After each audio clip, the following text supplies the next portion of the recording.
And we head into race number 4 of the season for the Ernesto's Weekly Racing Series of the High Banks, the Lone Star State here at the 1.5 mile quad. Will be myself and Adam in the booth today as we get ready for the racing around Texas. 25 laps for the 20 car field that is the Weekly Racing Series.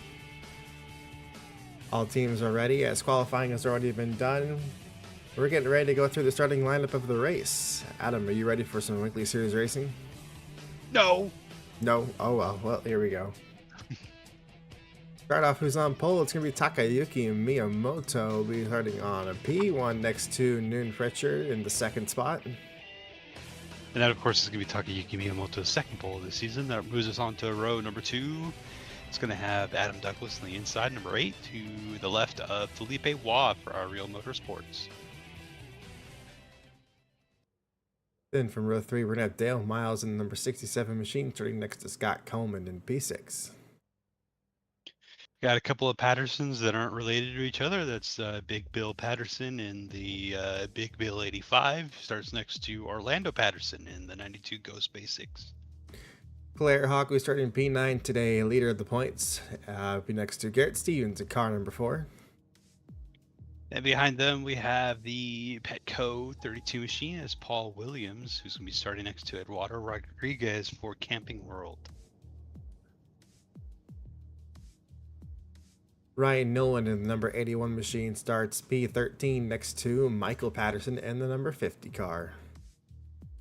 And row number 8 is going to see Bob Douglas in the SKF car starting next to the 90 of James Turner. Dakota Johnson in the number 91 machine out of Western Auto starts next to Austin Mason, car number 79, rolls off P18 today. And our final row in P19, P20, we have Piotr Russell in the 44 for our Real Motorsports, starts next to Mariah Douglas for Fox Racing, or Western Auto Racing. That'll be the field set here for our weekly racing. We're going to get the commands to fire here.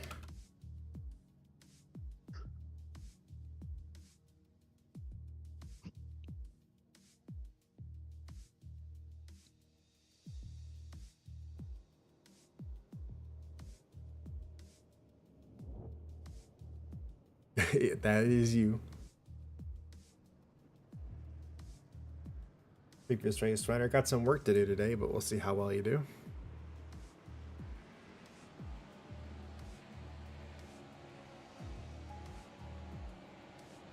Excited to see the Premier Series race around here as we're getting closer and closer to the chase. Yeah, the Texas Motor Speedway, it once was one of the most unique mile and a half, especially of the quad ovals. Now it certainly is unique. They wanted to make it a standout racetrack by making turns 1 and 2 as wide as possible, but then making it as unbanked as possible. They'll have 3 and 4 as normal. It's a shell of what Texas once was. Of course, it's coming into its own now that it's aged, but I wish they would have just had a regular repave on the racetrack. It was a track that didn't need to be redone in the way that it was redone, but that has been the story of Texas even since its inception. There was many issues with the track, with the speed that it used to have back in its early years, but they had gotten it ironed out into the mid 2000s and early 2010s, and then from there made more adjustments, and still has been as controversial as it has been since the track's inception. See how it actually has the shortest backstretch amongst the quad ovals, even before the revamp. That's what stood out about Texas. The front straightaway is actually a lot longer than the back straightaway. Yeah, and it's got long sweeping corners. It's got a short. The backstretch is just about the same distance as Nashville Super Speedway, which is a 1.3 mile track, which that one's interesting because the turns are shorter than everywhere else. See, Adam Douglas has gone into P2 in the start of the race.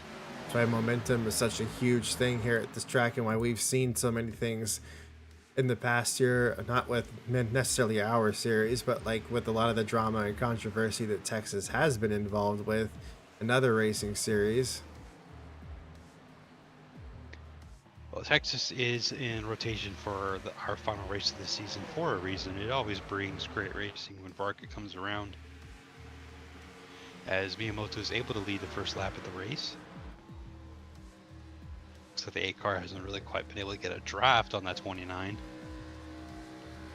So Claire Hawk is looking to make a move on Eduardo Rodriguez. Gets kind of cut off there. He's just going to go the wrong way. He doesn't really want. His Dale Miles kind of misses the corner. That's actually going to help Claire Hawk. She got loose too in the exit of the corner. That car's got a lot of speed. It's just mired in traffic.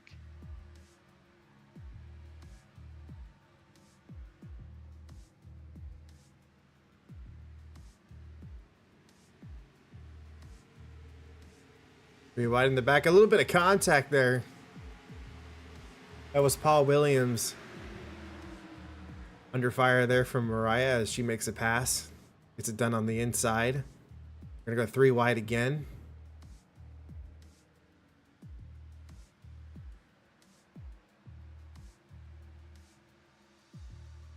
Action all the way to even the back of the pack here so far.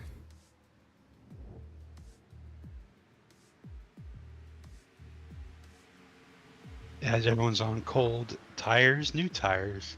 It's going to be a little bit of a level playing field. We're going to see who has better setup in as this run goes on. So the 8 car continues to run in the second place. Got Felipe Waugh behind him now. I think he started next to Newton Pritchard on the opening start of the race. And Felipe Waugh was next to him. Dale Miles was right behind the 8 car. So a good start to the race for Felipe Waugh. It's going to be a good run for that Aerial Motorsports team as he tries to chase down the Grip Factory 8.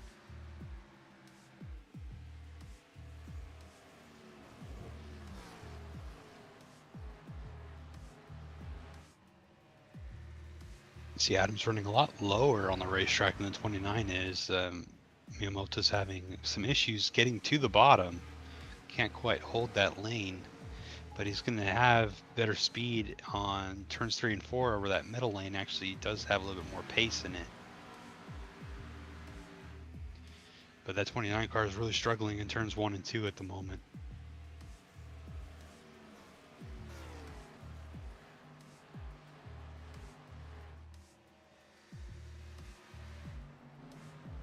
Biggest mover of the race so far is Austin Mason, who's up to the 13th spot. Got a couple more cars ahead, trying to get a hold of this number 4 machine, and another Ghost Energy car ahead of him.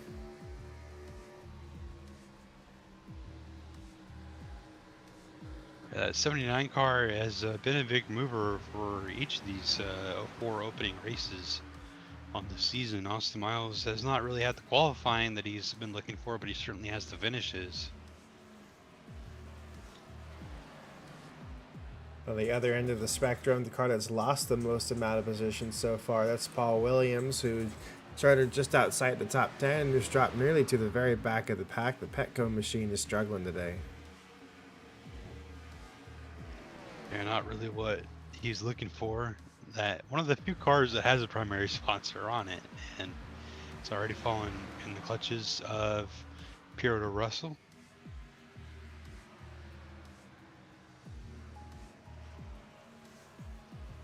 Fords in general seem to be struggling today, and as of late, there has just been an issue with the power behind the Ford-powered cars. They're just not as quick as they used to. Felipe is the best one so far. There is a few inside the top 5. They are all within the team of Brett Pritchard. That's Waugh, Noon, and I guess Bill Patterson isn't. That's a standalone car out of Florida, but still.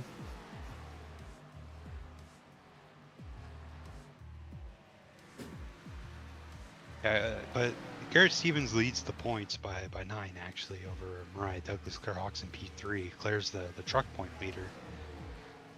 But the Fords, we saw that Tom Jones and Brad Hughes had a strong run at Kentucky a couple weeks ago in Premier, and it seems like since then there's been a lot of struggles manufacturer-wide. I'm not entirely too sure what's gone on at Ford, but I'm sure that they're hard at work at trying to figure it out and get the ship righted. So the 33 machine's going to try to go to work on Bill Patterson. Scott Coleman's looking for 5th, and I think he's going to be able to get it on the inside. Just 15 laps to go, a really short race before the Premier Series race.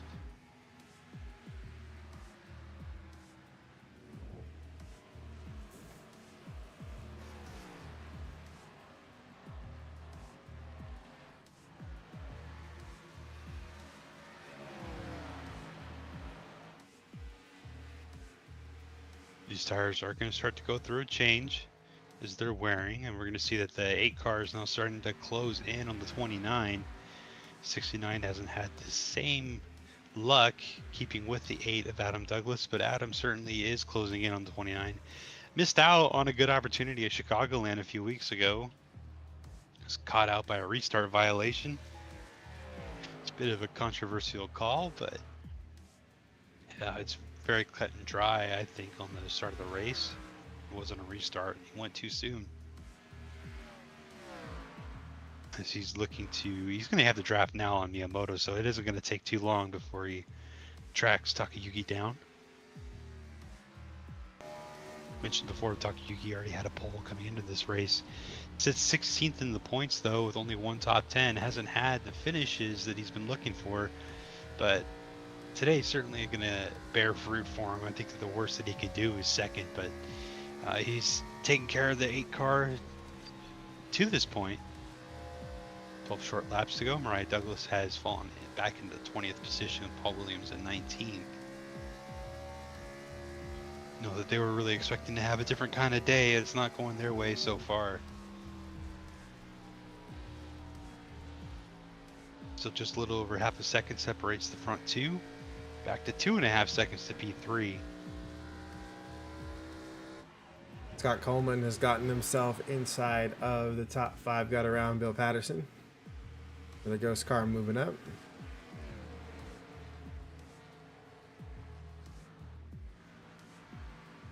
Yeah, he's trying to get to the back of the 1 car. I'm not so sure that he's going to be able to get there before the end of this race.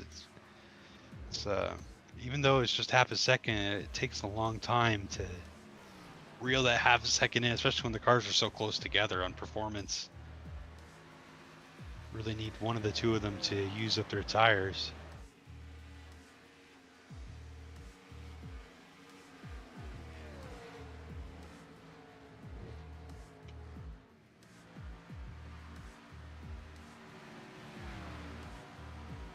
Yeah, I'm going to say that this is probably a run that the 9 car, or the car in P9, I should say, 37 Eduardo Rodriguez really needs.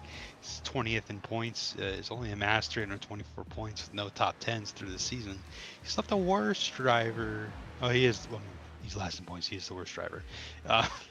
Orlando Patterson, on the other hand, who's running 7th right now, is the best driver with no top 10s. He's sitting 15th in points. That 92 car. 7th right now, right behind is Bill Patterson, who's behind the 33 that we're watching.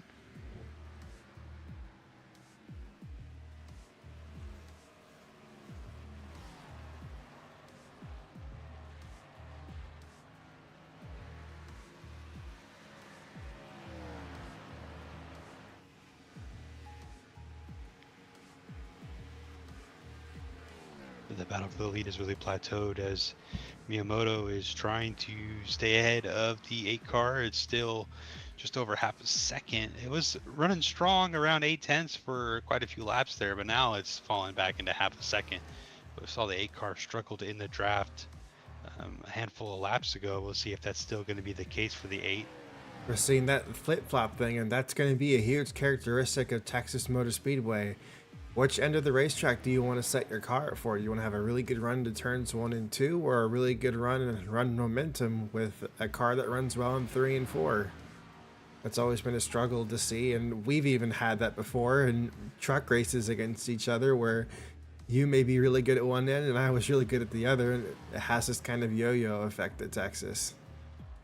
Yeah, but I think the thing that's most important at Texas is being able to make it to the bottom in turns 1 and 2, which the 8 car is doing that. Kind of lost a couple times that time, but the 29, he cannot get to the bottom at either end of the racetrack. You see the 8 just runs lower at both ends. This lead is going to get back to 8/10, I think, here as Miyamoto's just making more time up.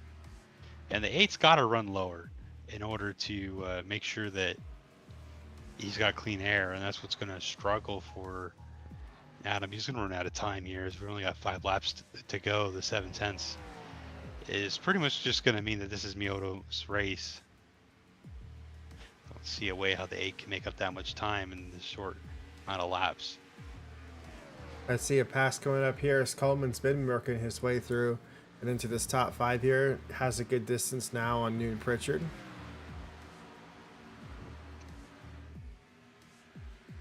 Yeah, this car really seems to be struggling in the draft already. I mean, this is just, I get it's a short run, but we're already running single file. We're kind of spread out. It just might be a car issue. It could be. It very well could be.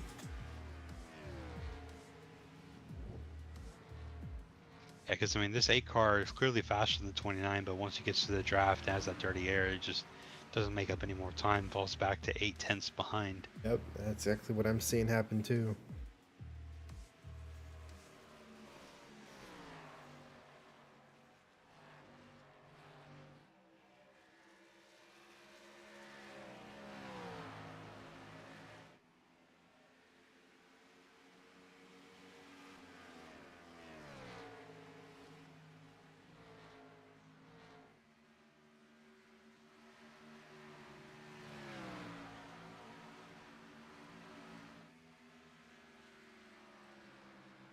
Something may have happened to Austin Mason, though, for him to fall all the way down back to 17th. He has been running in the top half of the field early in the race, and now he's really deep in the field in front of Paul Williams.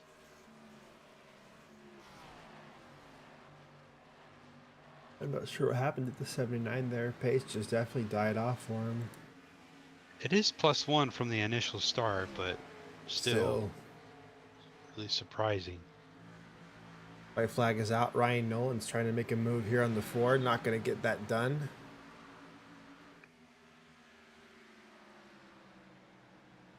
And not a lot of cars moved up in general and through this first run of the race, the only run of the race, but some cars certainly have fallen back. Dale Miles lost 6 spots. Paul Williams lost 7. All the cars that are to the green, they're either 1, 2, or 3. Here we go. Checkered flag for Takayuki. We'll get a full race led and pole. Perfect race for the number 29 car. Wins the weekly racing series race with Adam finishing second after starting in the 3rd spot. Then it will be Felipe Waugh. And then Newton Pritchard, who started second and finished 4th. And then Scott Coleman, the number 33 car, runs out your top 5.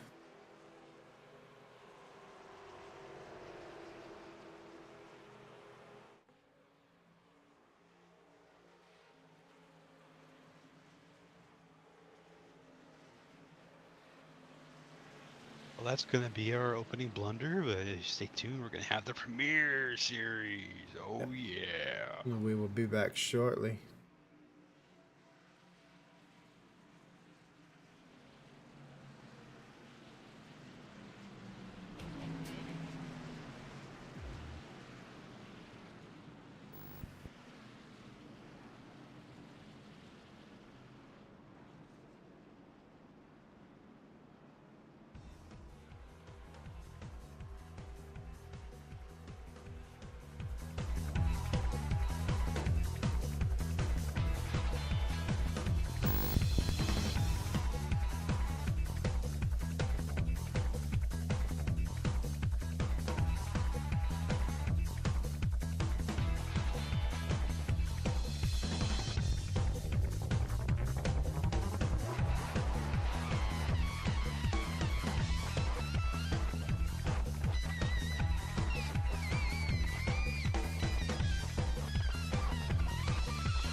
Race 12 of the season, halfway through the season at that as well. It's going to be one of the best shows that FARCA has to offer, and it's going to the revolving track, the track that switches between Atlanta and Texas Motor Speedway on the schedule. This year, Texas is in the main season, and Atlanta will be our finale.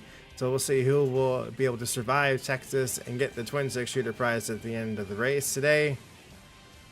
And that will mean it's race time for the Waffle House 175. It'll be myself, Aaron, in the booth alongside my brother Adam. And we are ready for 117 laps around the 1.5 mile quad oval as we get ready to go into the starting lineup of the race. And that, of course, is going to give us into our front row, which we have a mere Douglas Racing lockout. Austin Fullerton, with his new one sponsorship replacing PayPal, has put his 81 car on the pole. And he's starting next to Justin Osborne, who is pleading for a livery change, wanted the luck to change around, and it has for him. Java House 79 car is going to start P2 today. Row number 2 is going to see more of the MDR dominance as Adam qualifies P3 in the new Interstate Batteries Toyota Camry. Starts alongside Arthur Xavier and the Bombardier number 87. One of the two Interstate Batteries cars we have on shelf today, the Window World number 9, Jay Langelier is going to be rolling off P5 next to Eugene Hawk, who's had one of his best qualifying runs of the season. We'll see if that can translate to a good race, rolling off P6. Row number 4 is going to show us Walsh Enterprise. David Walsh himself, P7, starts alongside Rowdy Hemming in the TXS number 51. Row number 5, rounding out the top 10, sees Timmy Weathers, the teammate to the 56 of David Walsh, and running off P9. And he's going to start next to Noon Racing's Travis Dawson. Row 6 shows the last of the MDR cars. Connor Mira qualifies P11 today, and he'll be starting alongside Dakota Cottle on the Monster Energy Chevrolet. And then in row number 7, we have race winner Ryan Vargas from Daytona starting to the left of Brandon Crasta. Now, all of these racetracks we go to are going to be the second time where Vargas visits. Expecting to have some strong runs here over the summer. Row number 8 shows Rob Kreider from Double Nickel 9 Motorsports starting at P15 alongside Justin Franklin, the Grip Factory Zero. There are some rumors spreading around that Wells Fargo would like to be a primary sponsor of that Kreider car. That'd be a great thing for everyone to see, get him some more funding.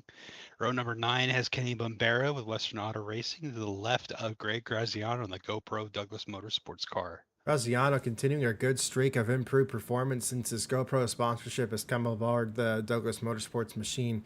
We'll see how well he is able to improve throughout the remainder of the race. Row 10 is going to show us Makoto Kino and the Nexus Spire Motorsports number 71 starts P19 alongside the private label Team Hype number 99. Spire Motorsports hopes that signing both of their Nexus drivers to their Ascent program is going to give them a boost of confidence here, trying to say that, hey, we do have confidence in you. Let's try to get this luck turned around. Row number 11 sees Ryan DeLusso for Chronic Understeer Motorsports next to the second Interstate Batteries machine. That's Nick Fountain.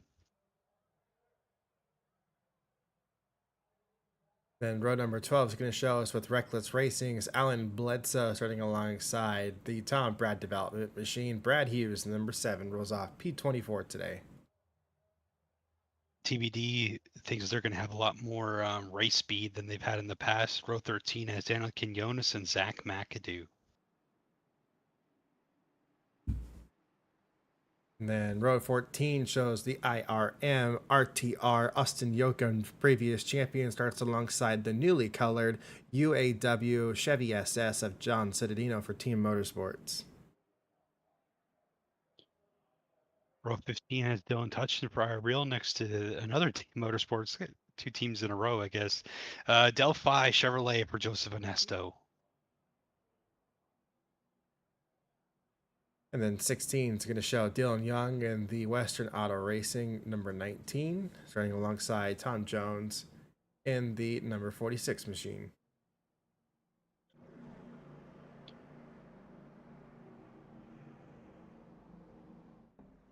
Row 17, we got Don Jones and Sammy Cobb. Then number 18 is going to show Elias Sar, and the race is number 44, starting next to Rob McPherson and the number 36. 78. Sean Angel York Oh, and my Caitlin bad. Muir run out row number 19. Row 20 is going to show Brett Pritchard and Aaron Douglas. We got Andrew Weisbecker on the 41 Napa Toyota next to Joshua Lockhart. And then rounding out the field, we're going to see Demon Deacon Jones starting in P43.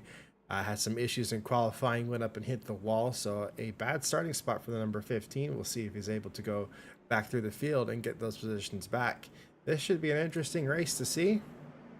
I'm excited with about the difference that we've seen in qualifying at this track, Texas being a little bit of an outlier. So we'll see how well this will pay for some of these drivers. Well, our big story is a 15 car who went up and hit the walls in turns 3 and 4. They really didn't feel like they missed the setup. They had some issues in practice. Thought they got the car in the right direction, and it resulted in them going up and smacking the wall at the back end. So backup car for our point leader. It's going to be starting way deep in the field, P43 at the caboose of the field. When we drop the green flag, Connor Meir will be our point leader one more time. It's the first time ending last week was the first time all season after Pocono that we had a different point leader. Connor Meir led the field all the way from race 1 through race 11. And now Deacon Jones, his first shot at it, he's going to have an uphill battle to climb. So we should be going racing this time. I believe the pace car is tipping down. That it is. Wait Here for we the go. flag man to tell Austin Fullerton to lead us away. There we go. Green flag's in the air. All three of those MDR cars take us away.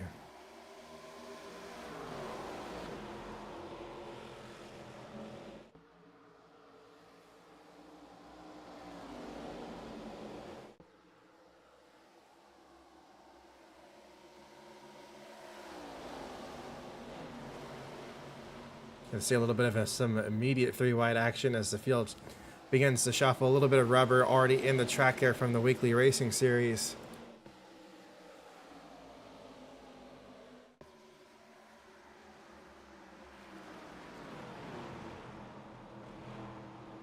I was surprised to see the 92 car rather get swallowed up at the start of the race. I thought that it'd be much like in the weekly series where the 92 would get to P2 at the start of the race and everyone would kind of settle in.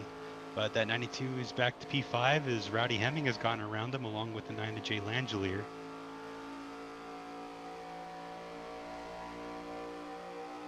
Good start to the race here for Greg Graziano, already up a few positions. And speaking of another car, was also up quite a few spots. Rowdy Hemming got 4 on the start of the race and went straight to the top 5.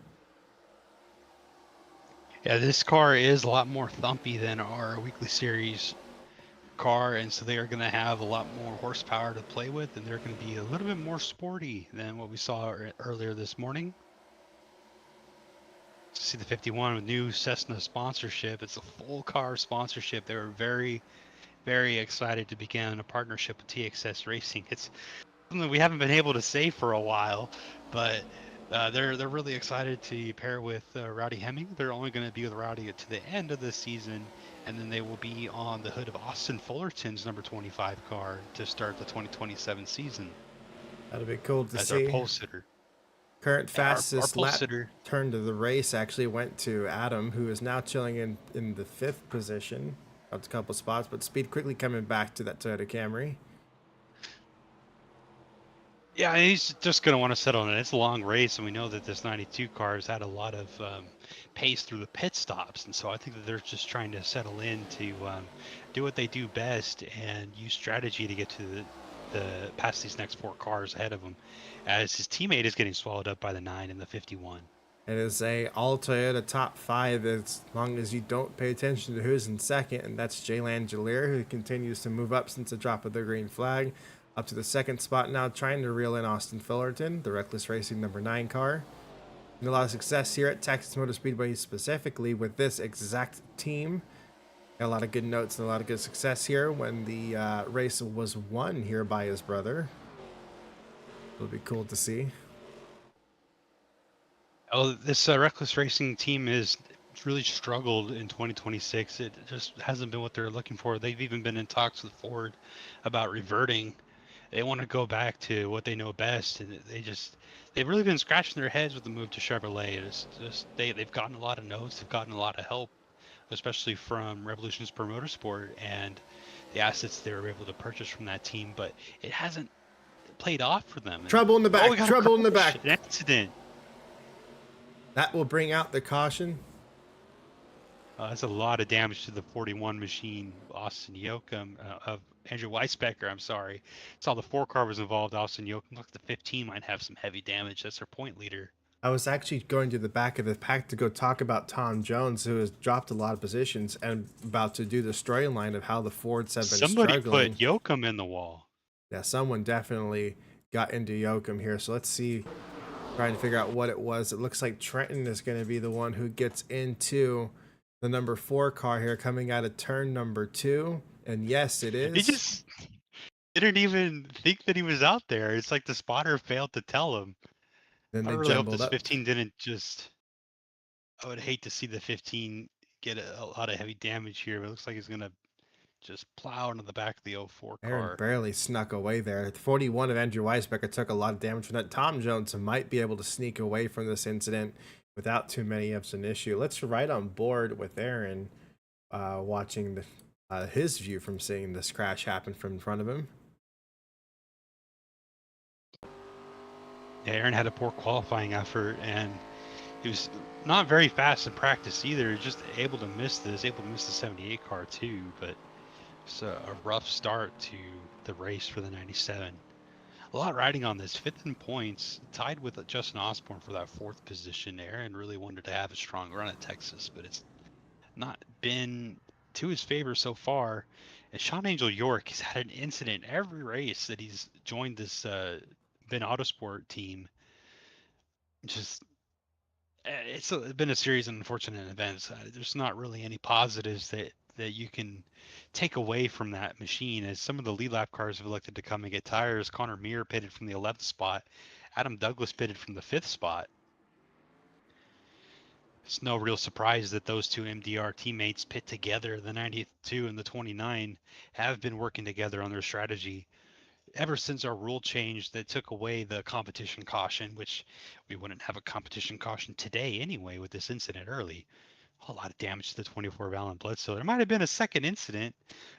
There's a few more cars that came down that I'm not so sure if they're involved. I know the 24 was definitely involved. We saw him get hit in the back. Let's double check on that. I believe no, Alan Bledsoe was involved in that. He In was. He got this, hit in the back by the yeah. 15. And then just to give an update on this as well, Andrew Weisbecker, Austin Yoakum, Deacon Jones, and Brett Pritchard all had their cars towed to the pits. We're not going to see the 41 back for the rest of this race. I don't think they can No, fix that that car car. has a ton of damage. I do not think we will see Andrew Weisbecker return to this race. Weisbecker won our opening race at Homestead. Actually came back from 3 laps down to do it, but he's not going to have any luck. It seems like since then he's only gotten one further top 10 in his season since that opening race. He's 21st in points, 101 back from the leader. He's quite a ways back, just a little bit over 40 points from the cutoff to the chase. This is just going to put him in a hole. This also leans back on our talk about how it's so important to survive Texas. We've seen championships lost coming out of turn 2. No luck to even myself here. It was actually kind of redemption that I won my championship at this track, because so very early did I lose mine after being hooked by my own teammate coming out of the same corner. What was that, 2022 or 2023?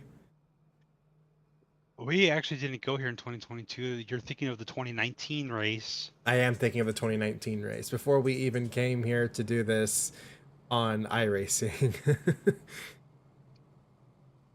So Andrew Weisbecker is going to have a really rough day. Another one of the Toyotas that's going to have a rough day is Deacon Jones. He's already been downgraded to out. Didn't seem like he had that much damage on the front of the 15, but they said it's terminal. The radiator's been pierced, and we will not be seeing the 15 for the rest of the day. So depending on, well, now it says they're in the pits. Maybe they've changed their mind. They thought about it for a It's bit. the 4 that's out, and that's unfortunate there for Austin Yoakum. Green It flag's did back say out the in the air. 15 was out a few seconds ago on the leaderboard, but now they're upgraded to pit, so that's good to see for the 15. But they've got a long way to go. They sure do. So we're back green. I'm not so sure if the cars that just pitted under this caution are going to be in any benefit, but they're going to try to use fresher tires to come up through this field. It could be a strategy play there. We saw that about 25-30 laps was the window before with the fuel, so that could be strategy. So we'll see if that does help them out towards the end of the race, or if it does or not. They would really need this to go caution free to reap any benefits from that. Or have well-timed cautions at that. Oh, a car in the Oh wall no, the with Aaron. 75's in the wall. That Aaron, was off contact from the 97. that is going to be a caution because that's a tire down on the 75. Caution flag is out. Caution flag is out.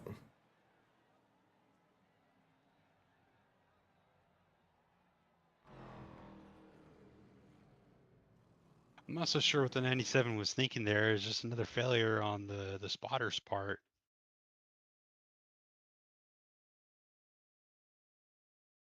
Let's take a look and see what happened Austin between these Yoakum. two. Oh, this is just the messages playing from before with the Yeah, meatballs. it is. And that was absolutely on the 97 car. Just totally wiped out the 75, getting ready for corner entry. Threw him up into the outside wall, and that impact cut down the right front tire of the 75. And Lockhart's one of those drivers that has been mindful of the points where they run, even though he's got a win under his belt. That doesn't guarantee him a spot in the chase. He's running 11th in points, and he's only about 8 points ahead of the cut line. So that's going to be a bit perilous for the 75. They're going to need strong runs ahead of the chase. They're already buried so much in points. They've had a couple of good finishes to help them out, but a race like this is exactly the opposite of what these 75 needed. Aaron's up 15 spots from where he started, but definitely not without bullying some drivers in the field. Close to 2 instances now of round wrecks with the number 97 car. We'll see if anyone elects to come down pit road, and yes, we're going to see the whole field come down. So a couple of people are going to stay out. Austin Fullerton stays out. Brad Hughes stays out. Dylan Touchton stays out. Elias Nassar stays out. And then the rest of them are drivers who pitted on the first round. So now we're going to have 3 different cycles of cars.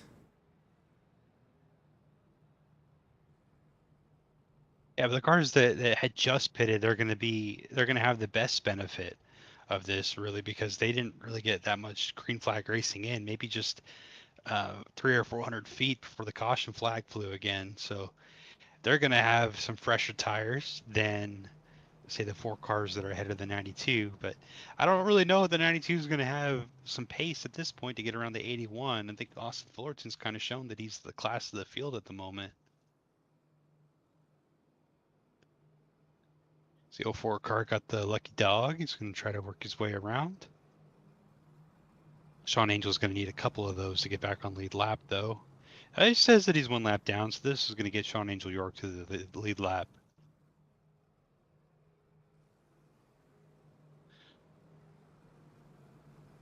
One rookie fights to try to find a way to get back around, and one rookie leads the field.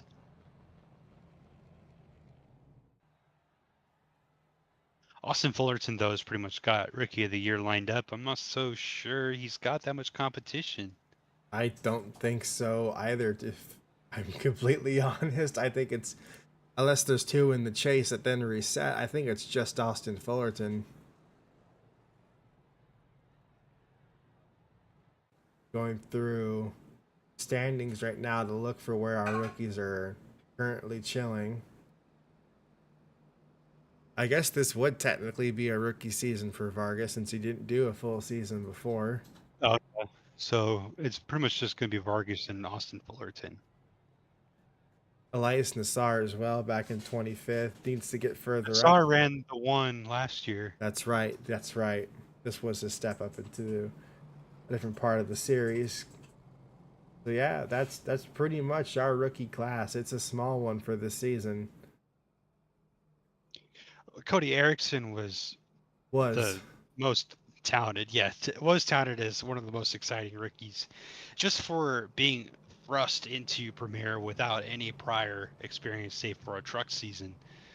But it didn't last very long, and TXS has definitely exploded since moving on from Ericsson, and not to the detriment of Ericsson. He's a great race car driver, and he's going to find himself in the Premier Series at some point, and it's going to go well for him. It just didn't work out this season. all right. You hear the cars downshifting. Pace car brings it down. Hopefully, we have a clean restart. Wait for Austin Fullerton to yet again see the green flag. Lines up there with Brad Hughes. That top four has yet to pit. So we are 16 laps in. Not necessarily anywhere close to a full cycle, but we'll see just how well fresh tires handle there for Adam Douglas, who was the first car running on fresh tires.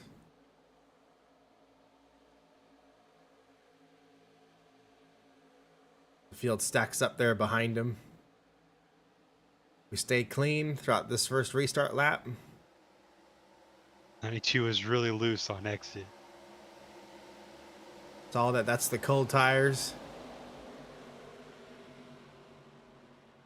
Actually, there might be an issue there with Adam. He just walked up the track. Like Kenny Mambura basically going by. There's Eugene Hawk on the inside. I have a battle for the lead going on here with Brad Hughes looking to the inside of the 81. Austin Fullerton's going to let him go. Just a little bit of handling issues on that Toyota. I make a little bit, nearly some contact here with Elias Nassar. You know, it's good to see these two IRM cars running up in the top 5 right now. Yeah, it really is. We're expecting to see that Kyle Busch tribute paint scheme back on the 69 for the rest of the season after Texas.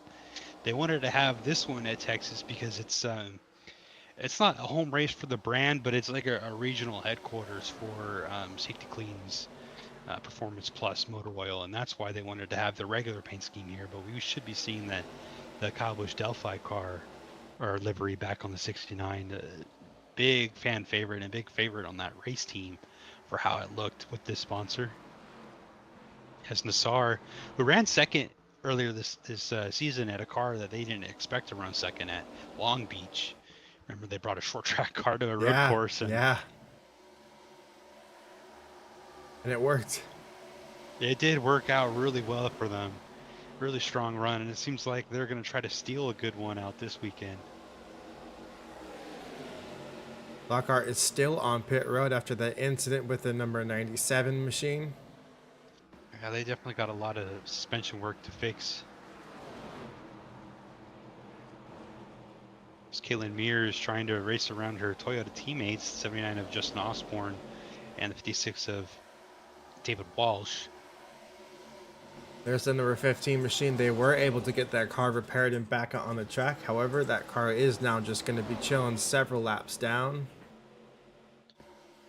Yeah, well, Deacon is point racing, and he needs to try to pass everyone who falls out of this race because he's got to try to keep in touch with Connor Meir. He's going to want to get that the Premier Series championship, the regular season, before we hit the chase. We're just a half a dozen races left to go before we hit that mark.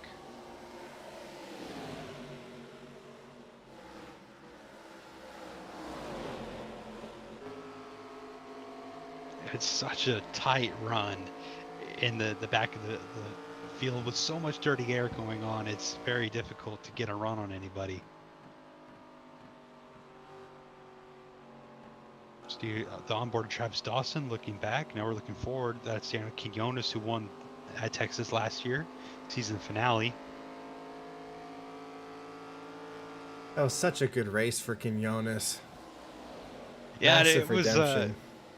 Yeah, I mean, the whole season, Reckless was trying to get everyone into victory lane, and they got all but Daniel Quinones. This all that second half of the season.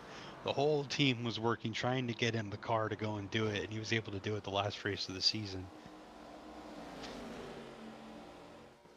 We're certainly going to see Reckless scratching their heads more and more as we get through the season, and they've had such a rough go of things. They're used to winning races left and right. Connor Mears moved into the top 10 now.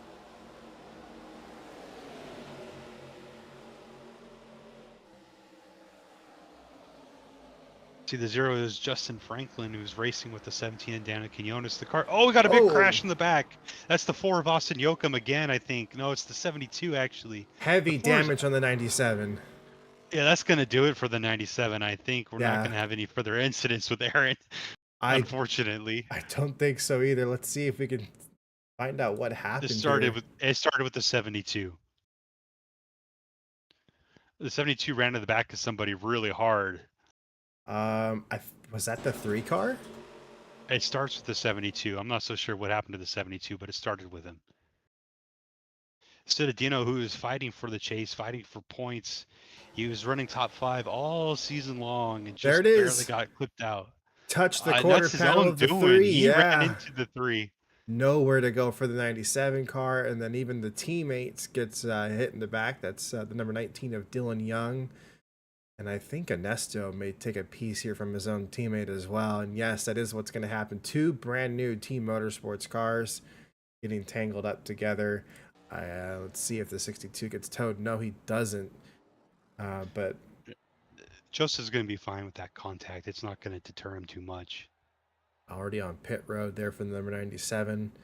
Yeah, that might be a day ender there for 97. If they can get that thing repaired, I'd be surprised. There's suspension damage. There was whole pieces that flew off of that car.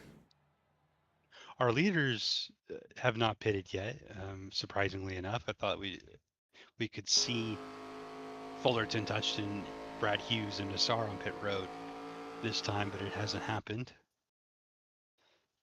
That's just really Citadino not having situational awareness. Did it to himself. It's not anything that you can put on Brett. Citadino's now going to tumble through the points. The rough finish. And here's a full speed replay from the onboard of the 97 car.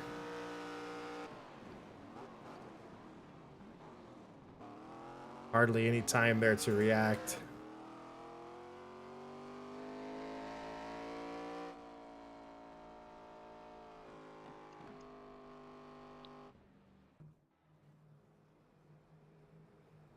That'll do it.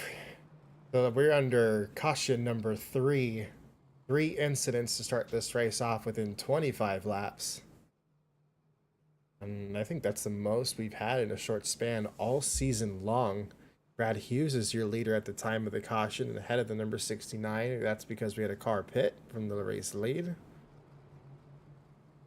Actually, no, we did not. Nope. Austin Fullerton got passed. That's right, Austin Fullerton got passed. The tires were starting to show a little bit of improvement as Kenny Bambura and Adam had been making their way up a little bit. I'm also just as surprised as you are that we're not seeing the rest of them, of those 4 drivers, come down to take their pit stop. But maybe they're just trying to wait it out and go as long as they can until they need to actually pit. Well, it's not like the 92 was running them over on the racetrack with a whole head of steam. So I think that they are going to play it safe. They don't necessarily need to come down pit road if they have speed still. The 04 is getting another lap back.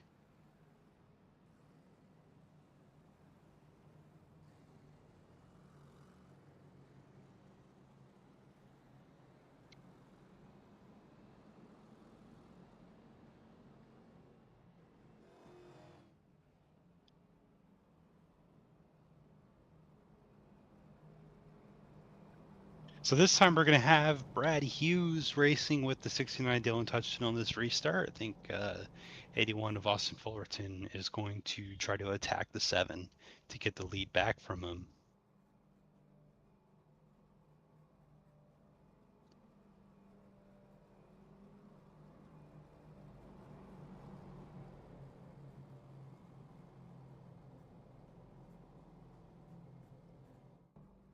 As we roll through turns 3 and 4. Mobile 1 livery that we can also expect to see on the 29 Pro Series car from time to time. Mobile One's going to be the primary sponsor of the 31 for Adam Douglas, the blue livery. But this red look that we got on the 81, we're going to see on the 29.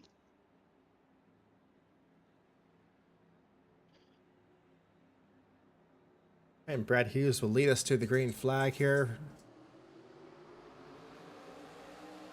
Something I haven't been able to say all season, a Ford front row restart. Ford trying to pull some strategy out to keep themselves up at the front. We'll see how well this ends up going, as there is a hungry Austin Fullerton right behind him.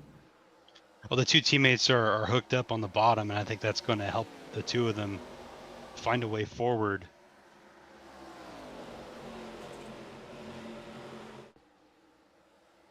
It's not the best restart for Adam, but I think that they're just trying to get Fullerton in the best spot possible. Stay clean on this restart. Bombera just got shuffled all the way to the top of the racetrack. That's going to drop him down quite a few spots. Yeah, better tires are coming, and the drivers that have stayed out for so long are going to start to get swallowed up. We're going to see that out of the 44. The 91 has pitted, but I mean, he pitted first along with some of the other drivers like the 92. We're going to see once that the fresh tires start to pass them, they're going to get swallowed. And the difference of the strategies that are at play is actually shown to even bunch this field up even more. So this could get even more chaotic if that's going to end up being the case. Tushton's looking for the lead. He's not going to quite get it here this time, as the 81 car is going to the inside now of the 69. I don't think he's got position on him. That Dirty Air just caught Touchton out here. This is a really good track to fight with Dirty Air against the race car. And you see Adam doing the exact same thing there to the 81 to complete that pass. Because if you can get a car underneath you just the way that the number 92 did, it makes it super easy to complete that pass. 92's got fresher tires than the 81, and the 81's a rookie, so Adam was just probably trying to get around his inexperienced teammate. That's going to change for Austin Fullerton here. You're going to see a lot of speed in the 81 car once he starts to get his bearings. He's already in the chase, not locked in the chase, but as a rookie, to be up that far in points in a prestigious team, it's a big deal for them, and they should be really excited what they have going for them so far in that 81 machine.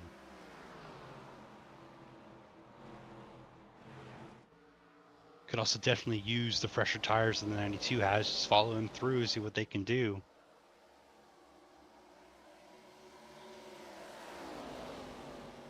Connor Mears is falling back to the 27 spot. I don't know if they had an issue on restart or if Connor pitted again. He was running 10th before the restart. Maybe he came down pit road and we missed it, and he's just trying to work his way back up. He should have a teammate around him, as Justin Osborne's in 23rd, looking for 22nd.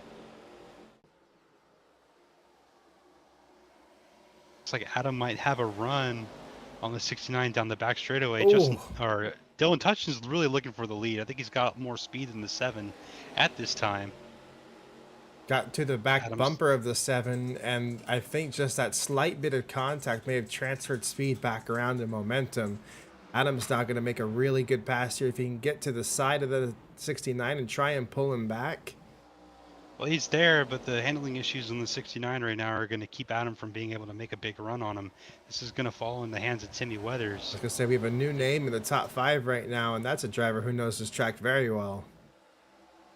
Timmy Weathers has fresher tires and everyone ahead of him. But at the same time as Adam did. And then Fullerton starting to get swallowed up, as is Elias Nassar, who is in 9th now. I won't be surprised if we see these cars come to pit road sometime soon. All the caution laps they had, they were able to save. It's really going to matter who gets to pit road first, and it's going to matter on who has a clean pit road when they get there. They don't want to get caught up with other people pitting that have pit stalls ahead of you. Fulton with a huge block there to Kenny Bombera. Yeah, Fulton's trying to do all he can. Nothing really dirty about that, but there's so many cars that are going to start to catch the front of the field that Fullerton's going to have to pick and choose who he lets go. Dylan Touchton's doing a really good job of making his car as wide as possible as we're 3 wide entering turn Oh, some 3. That's really contact! close. Oh, Langelier lost the car in the middle of the corner. Thankfully, Walter was able to be told by his spotter that there was a car there to his inside moving up. That would have been disastrous if the number 99 was still there. Yeah, 79 is really chasing the track up too to the 99. 92 was able to pass 69 briefly, but now has lost the position to Weathers as he battles the 55 car up front. A large battle going on here in the middle of the field. See, the 92 is once again ahead of the 55. Had just barely briefly gotten ahead of the 69, but Touchton was able to use some poor positioning by Adam to keep him back, keep him around the 55. I think Timmy Weathers is going to have a good run on him this time, though. This is going to be a good position for the 55. If he can commit on the bottom here, I think Adam might just let him go. He's going to fight for it. He's definitely going to try to. As Dylan Touchton's going to try to fight for the lead. Looks on that outside. The outside's been a lot stronger. Probably being told by his team owner to keep running that outside lane. We know how much Brett likes running the higher lanes, especially when it means you can build it up for the end of the race. That racing style by this entire organization is all built around momentum. That helps out when you're in the late stages like this with worn out tires, just being able to hold on to the momentum. Gonna try it again here. Peeks to the inside. He's actually going to try to get to the bottom. If Touchton can make it work, if he can get to the inside of the 7, they're going to be able to get that lead away from Brad. Brad only has 1 win in his career. It came at Kevin Harvick's Kern Raceway. Brad would love to get back to victory lane, especially with that Tracker Boats livery. Oh, big bobble in the middle of the corner, though. That's going to let Touchton get a run on him. Dylan's just not able to commit to either lane. Certainly is trying. He's the same distance away this lap that he was the previous lap, but he's going to look again to the inside of the 7, and he's going to get there. Brad's going to let him have it. They're going to get really close. This is going to help the 92 close in on him. They're going to lose some time getting through 1 and 2 if they're side by side still, as they fan out the single file.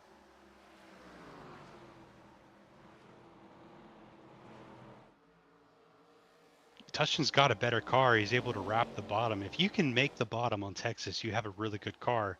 As Touchton's going to try the outside, Brad's going to give him that space. Did you hear that? Did you hear that? That's exactly why I told this will be gutsy for Touchton. I heard the sputtering from the 7 as they went into 3 and 4. Yes, that's going to leave Touchton as the only car from that opening move that's still on the racetrack. He'll be coming down this time. He's signaling.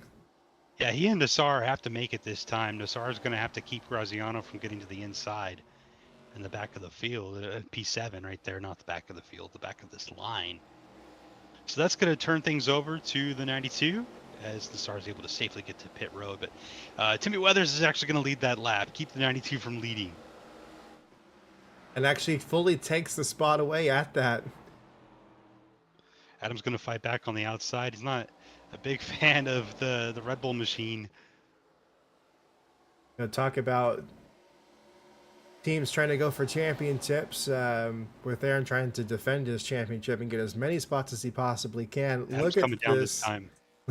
They got the wrecked number 97 back out on track. Are they able to put a new front clip on the 97 car? I thought the 92 was coming down. Looked like he got the apron at the end of turn 4, but he's still on the racetrack. And he's still fighting for space with the 55. But of course, they pitted around lap 3, so the 92 is going to come down at some point. Lap 8. Lap 8. Look at that run there from Kenny Bambura. He's able to get to the outside of the 92.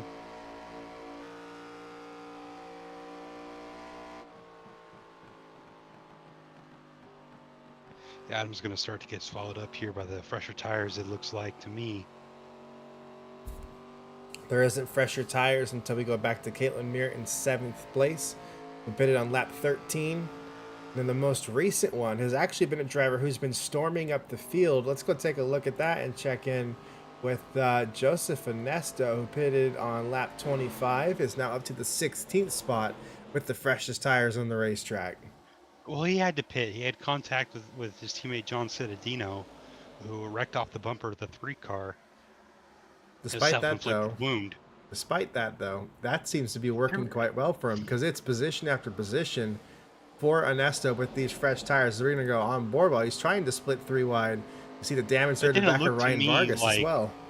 I don't think that Joseph got that much damage. He looked fine to me. I mean, even though the 72 kind of rode up the fender, I didn't think it was all that bad for Joseph.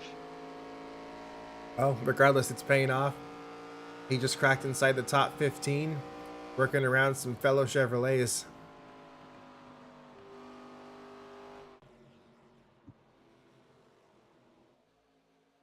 There's our race leader, 6/10 of ahead of Kenny Bambura. I think that the 55 machine is trying something different this week. We saw that they have 2 poles on the season, 1 or 2 drivers to do that. Don Jones is the other one, but every time the 55 car starts on pole, he doesn't run well, doesn't finish well. I think that they decided not to trim the car out this week and see what they had. They started in the 9th position, and they may actually have some speed now.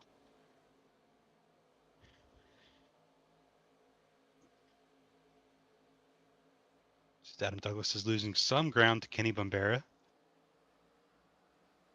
Texas is one of those places that you expect an Interstate Batteries car to run good. Or of course we're in Dallas Fort Worth, so that's going to be the headquarters for Interstate Batteries. In the past, Interstate Batteries sponsored cars have struggled greatly here. This is the 3 car on pit road as the 92 with the outside of the 91, but Brett Pritchard's going to come to the care of his Monster Energy crew. I see some damage there to the right side of that number 3 machine. This car was 2 laps down. And it looks like, yes, that's going to be a scheduled pit stop there for Brett Pritchard as we see our leader come down, Timmy Weathers, coming down here with Don Jones.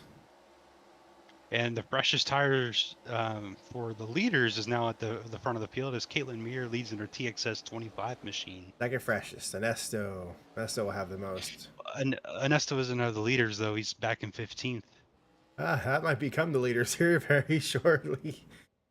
So that's going to be our pit window at the moment, is it's looking like about 40 laps. And then that would mean 32, 33 under green.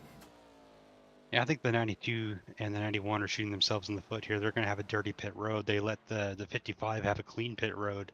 They should have split that up, had someone come in with Timmy Weathers. This is going to help Timmy Weathers out a lot, especially if the 91 has a pit stall ahead of the 92, which he does. That's going to be a big detriment to the 92. You'll see he loses time on the racetrack because of this. Be curious to see how this ends up happening with Graziano. Makes his way down from the 2nd spot on the same cycle as the others, having a good day in the GoPro machine yet again. And see, now this look is going to help Graziano. He doesn't have that much cars to race around on pit road, so he's going to gain a lot of time by being by himself. That's a good looking paint scheme. I see a lot of I see some Robbie Gordon influence in this paint scheme. It's just something different. It's a different kind of concept. It's just one logo from one of their mobile apps that's redesigned throughout the paint scheme. It's just trying to do something different. The X in the center kind of reminds me of the singular scheme. I like it. It's only on one side. I know, but still. We love an asymmetrical paint scheme as well. So that's good. That'll be where Graziano will blend out. We'll see as everyone else begins to pit. We will see probably in the next 5 or so laps everyone else come down, as there goes Brandon Walter as Kreider gets some laps let in. Yeah, I mentioned in pre-race there, Wells Fargo said they were interested in the 38 team, and they have an offer up. They're just trying to wait and see what this race team has to say, but 38 might have a pace issue right here. Not sure if he's on the reserve tank or if that's just how worn tires are. The 55 blue around the outside of that car. It is And a Kreider needs to bring it in. 2-second difference between fresh tires and old tires. And that's also an in lap of probably low fuel, so that makes sense as the pace difference. We're gonna have a busy pit road yet again. Yeah, and so we're going to see Dylan Tutchin actually is going to get ahead of Brad Hughes in their pit cycle. They pitted before anyone else as Joseph Ernesto is making his way through. Now this is actually surprising. Ernesto pitted last on lap 25. They have opted to rejoin the main cycle instead of staying out for 10 more laps. I think it's the best way to go. You want to be on the same cycle as everyone. It's not in a name of fairness, it's just in a name of not having to guess. Don't really want to be off cycle. That is actually still a net gain for Ernesto. Up now 8 spots from where he last was. Didn't lose hardly anything on track. That is still, yeah, top 20 right now for Ernesto. That could have been a lot worse.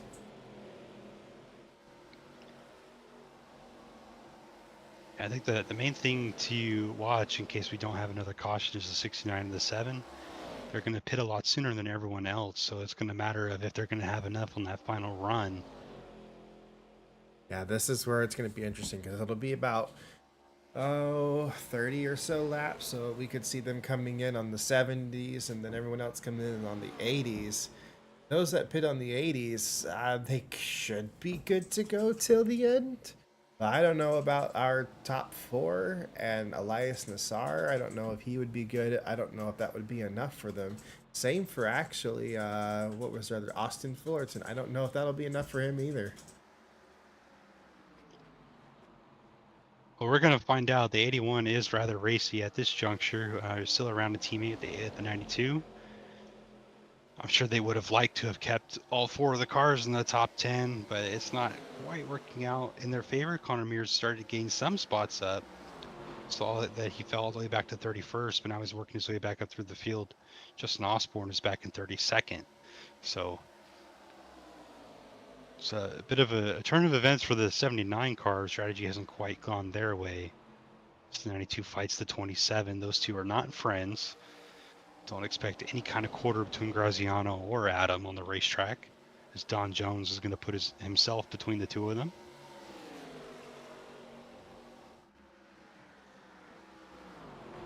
We don't need to measure our length at this point in the race, and I think Don Jones knows that, and that's why he wants to get between the two of them. Don't want them to be near each other. Now Douglas goes and races his teammate. Austin Fullerton's way too high. He's going to lose a bunch of spots here. The top of that racetrack's not going to be clean.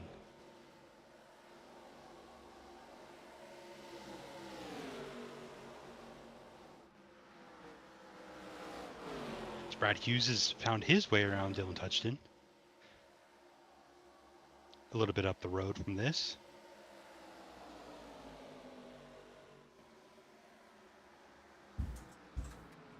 But this is also why it matters to have a clean pit road, because you saw the 92 was racing the 91, and this is the difference between a clean and dirty pit road.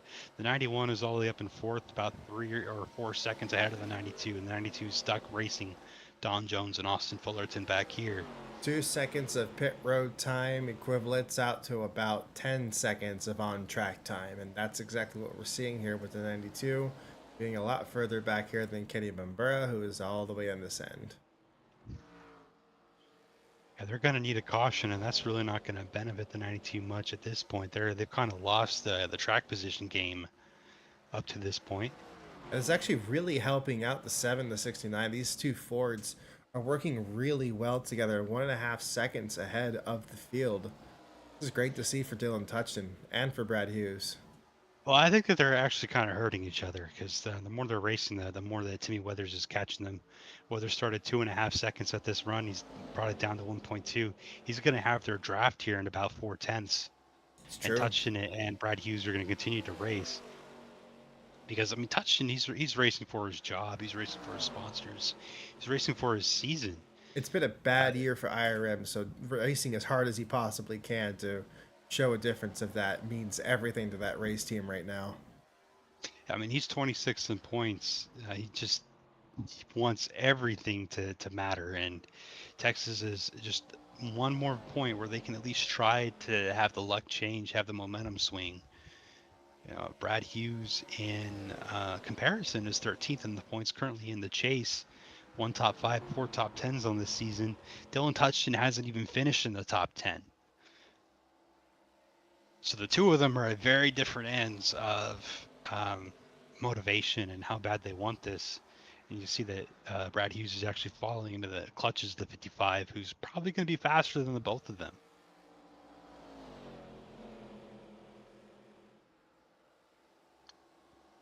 It's more than just fresher tires on that 55 car.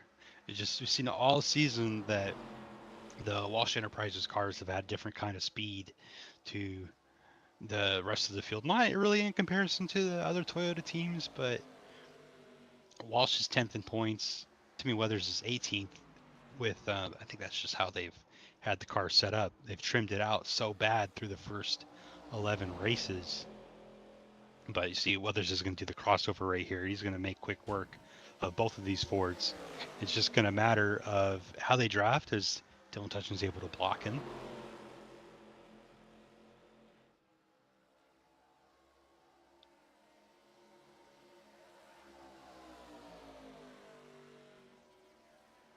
Yeah, the draft is not going to help you here. I think Weathers is in a good position, a little bit high there through 1 and 2, but he's definitely got a tire advantage on the 69. We'll see if he uses the momentum here to get to the bottom of the 69. He's going to look to the top one more time, just like a lap ago. There's just no chance the 69 can defend that.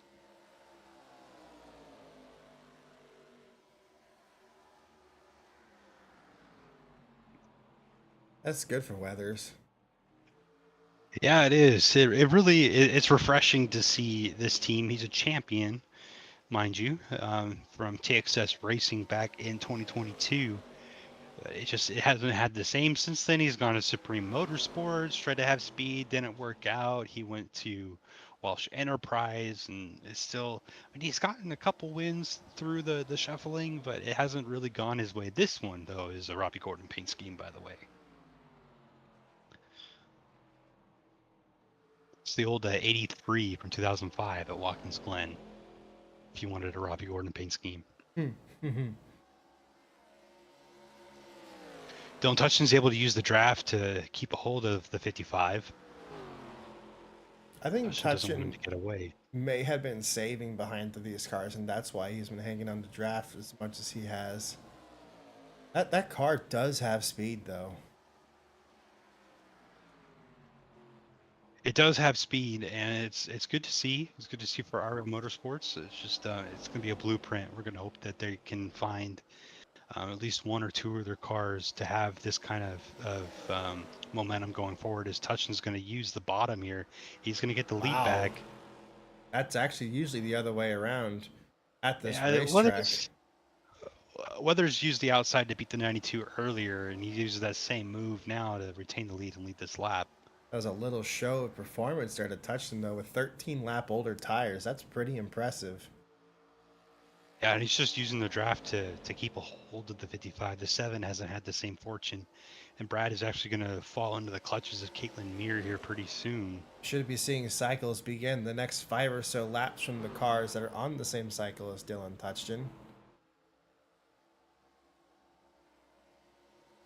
Yeah, if you can make it past 87, that's going to be your final pit stop. And I'm not so sure that everyone's going to be able to do that.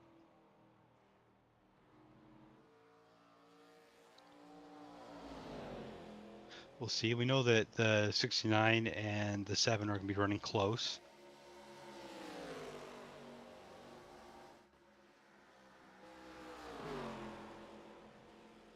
Touchton was trying to put that move on Timmy Weathers again that he saw Timmy do to him earlier, but it didn't quite work out for Dylan.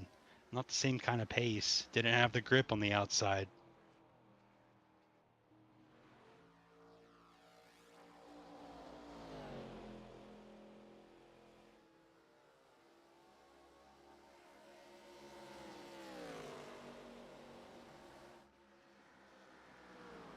That sucks so bad for Austin Yoakum. Just seeing the leaderboard 43rd again is just, it's been rough for Austin all season, and for that to continue, it's just such a shame. Luckily for iRail Motorsports, they got the 69 running good. Teammates are the 44 and 3. We saw damage to the 3 earlier. Elias Nassar currently runs in the 13th position.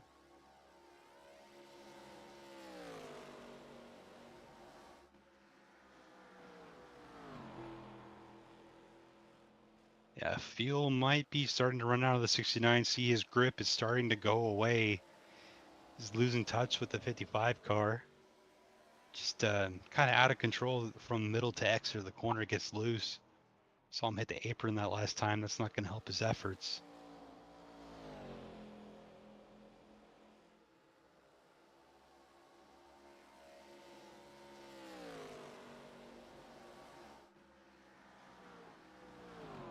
It's a good race so far for the 25 Caitlin Meir. Yeah, the 69 missed that corner again. It's just going to further hurt him as Kenny Bombera is going around the outside of the 25. It's been a long time since Bombera's had a strong run too. We So were it's talking about at the last race as well how it had been a bit of a disappointing season for Kenny. They had a lot of hopes going into this that he'd be a good fit for the 91 machine. Finally, this is the performance they've been wanting to see out of this race car. yeah, Bombera. I mean, it's been a while since Bombera's had one of those runs where it's like, oh man, this kid. But obviously he's not a kid anymore. But just hasn't quite had the same flair to his racing as his teammates 97 and 19 have. I think Dylan Young's kind of fallen out of the usual span of things too in that 19 car. They'd love to have some turnaround.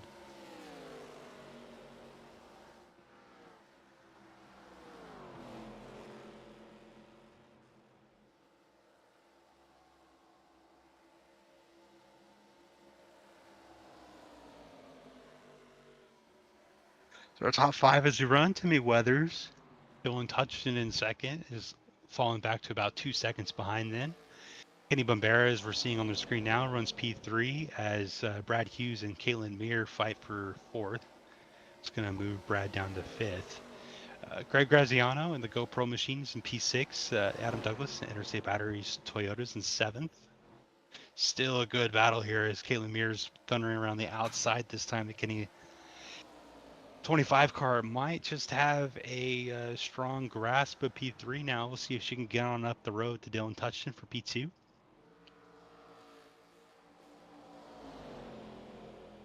There's a few cars that are in a group that are fighting for P6 behind these guys and girl.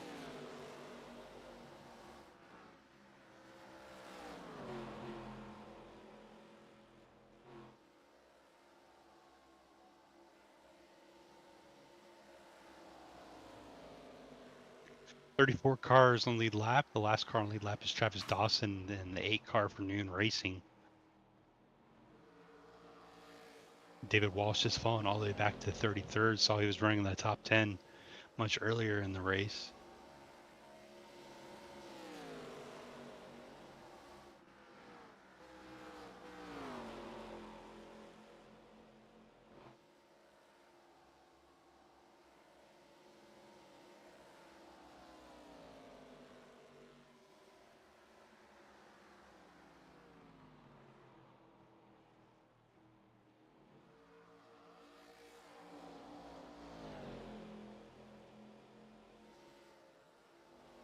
So our pit cycle may be starting. Saw Brad Hughes come down pit road. It's like the 69 might be coming in this time. Misses the corner rather dramatically as looks like Touchton might. Yeah, there you go. Dips down to pit road. So that's 3 seconds between Timmy Weathers and Caitlin Meir now from first to second.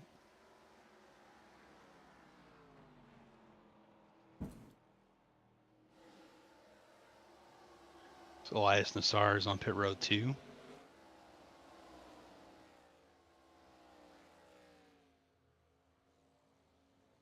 Tires and fuel there for Touchton. I think they're going to be able to make it to the end. This should be the last pit cycle. I think that they will be as well. It is 83. They last pitted in the 40s. I think this is actually going to be a good call for him. And usually an early pit like this is helpful. So I actually have some trust here in the number 69 team. Playing pit road and everything else may be a big help to him. Green Weathers has done a fantastic job though by trying to secure that for himself as well with this near 3-second lead here for the 55 car. And he's going to lose some time to Caitlin Meir over the course of the rest of this run. But Caitlin Meir is going to be pretty solid in P2, I think, for the rest of the way because, well, she's going to lose some time out to the 69 as the 69 has fresh tires, but 25's got some speed, and this may be our final finishing positions that we see for the Toyota team.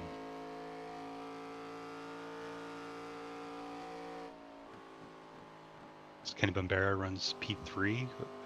Should still have like a little bit of draft off the 25, but certainly losing it in a hurry as Caitlin gets on.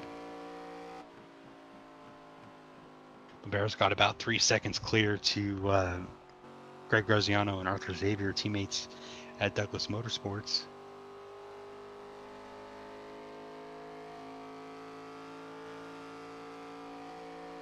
It's still going to be a few laps before we see Bombera and Adam Douglas come to pit road. Yeah, besides the incident of Rob McPherson being involved in a wreck earlier, it's actually been a good day so far for Douglas Motorsports. Rob actually had a really fast car in practice and was one of the fastest cars leading into the weekend with everything in pre-race. Unfortunately, just ended up having a bad race himself, but the other two teammates here are both chilling inside the top 5 at the moment. Well, as a whole, they've tried to get serious about the season once they got a whole lot of attention from sponsors, and they found themselves fully sponsored, and they decided that they should be getting after it. Graziano has a big wiggle in the middle of the corner that's going to hurt both the 2787. It's going to allow the 92 to get some draft on them, so they go to work against each other.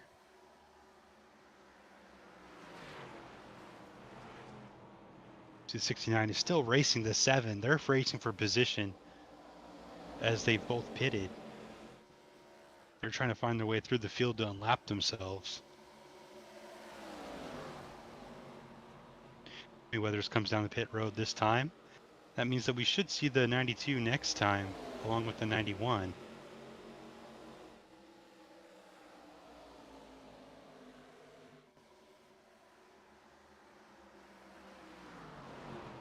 Arthur Xavier missed the corner as Brad Hughes kind of pushes the issue.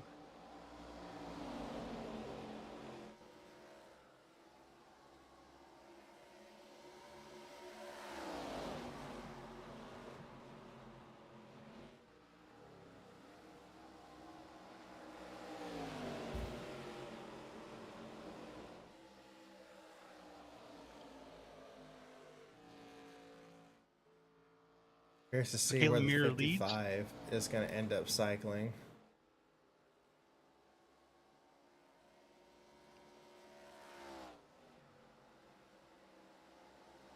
Well, he's actually going to come out ahead of the 69. Sure is. Good stop there. It was half a second faster pit stop, nearly identical pit lane times.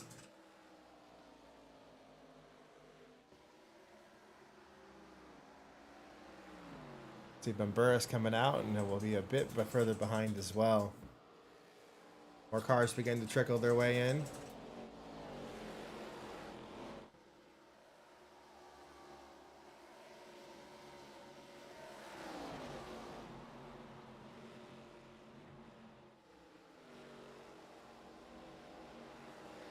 The two Douglas Motorsports teammates are going to come in this time.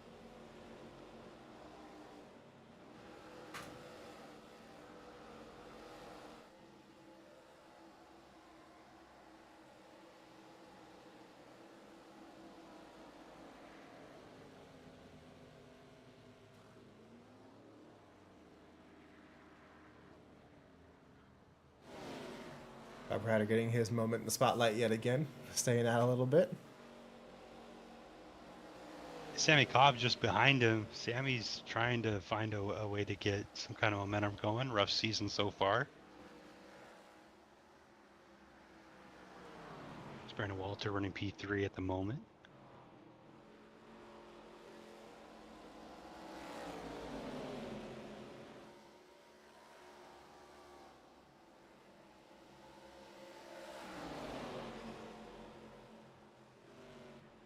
I'm not so sure if the 38 wasn't trying to come down pit road this time.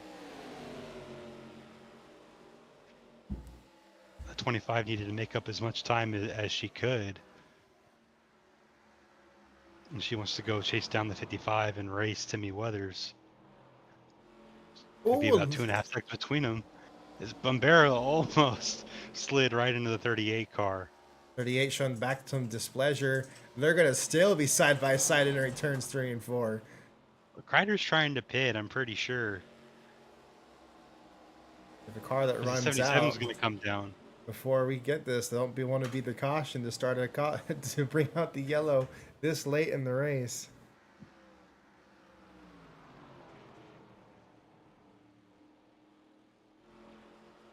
Yeah, well, Brandon Walter is still out there on the racetrack along with Tom Jones, so I don't know if they're in that big of a trouble, but they certainly are going to be off the pace trying to get down to pit road.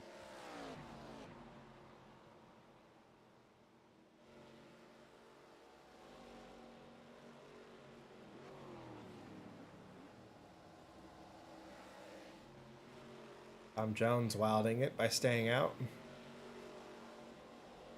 Coming down this time. Give the lead back to Timmy Weathers.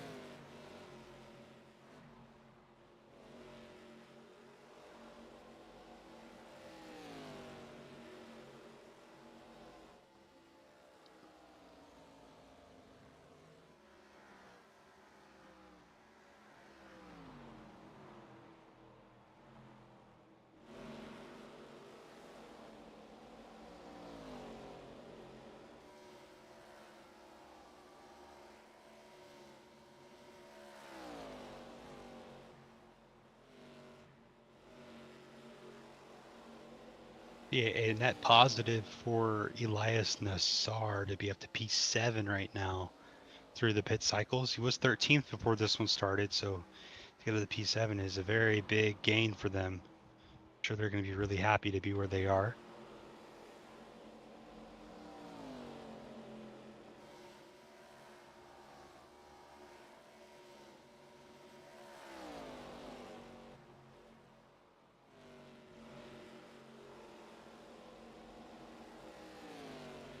I'm not sure what's happened to Connor Meir. Does the 29 car have damage on it as he runs at the tail end of the lead lap, just ahead of the 55? This car started 11th on the race. Doesn't look like he's got right side damage. Right side damage. Right side damage. It is caved in right behind the right front wheel. So Connor at some point in this race has gotten into another machine. You can see a little bit there on the nose. Shifted downwards and up.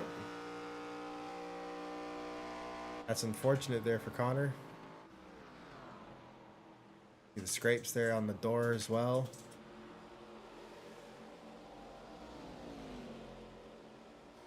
I would assume that contact may have been with David Walsh, another driver who was all the way up there, or even Jay Langelier. That could have been it, actually, is Jay.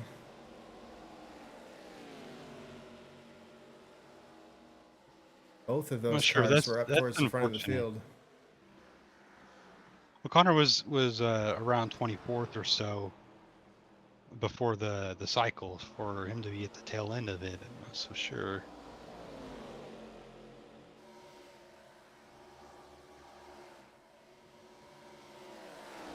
Driver who had a bad day and is trying to turn it into a good one, Sean Angel York.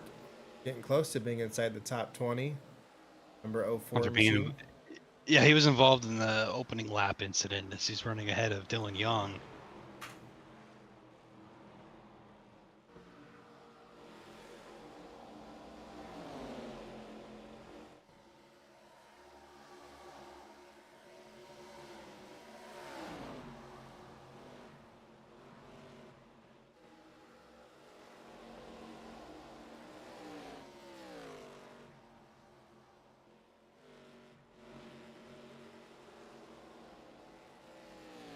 I mean, Weather still has 2.6 seconds on Dylan Touchton, so I think that Caitlin Muir might have actually lost some time because I felt like before she made a run up to 55, she was racing with the 7 and had actually passed Brad Hughes. So for her to come out of the pits behind the 7 must have struggled through the cycle,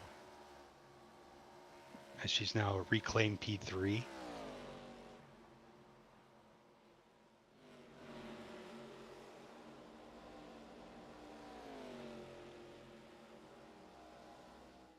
"17 laps ago, it was a chaotic start to the race. Had 3 or 4 incidents going back to back to back to open up the race. It's mellowed out since then. We got through a couple of pit cycles. The field's gotten spread out. Timmy Weathers came back from 9th place, got some fresh tires after the second caution, used them to come back up through the field, and is now since then taking control of the race and hasn't looked back since. A little bit of challenging from the 69 of Dylan Touchton that's plateaued. As Caitlin Muir now goes to P2 ahead of the 69 car. Caitlin's got a positive trend going at a top 10 last week. She's looking to have a top 5 this week.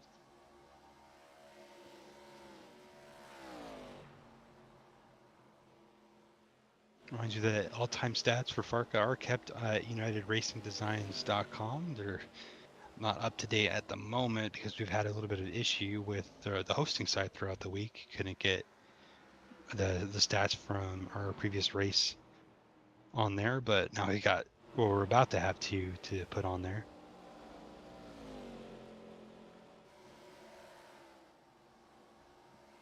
As Tom Jones is in danger of going a lap down. Tom Jones had a really good race at Kentucky, and it seems like since Daytona they've not had the same speed on their Speedway programs. The 46 is really off pace in comparison to the 55. It's not really.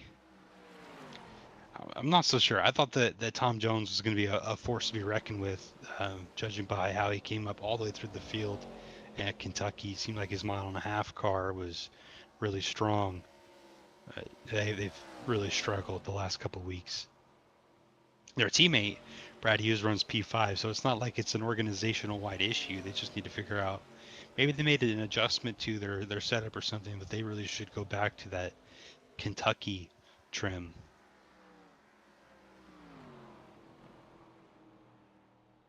As Dylan Touchton continues to fight Caitlin Muir for P2.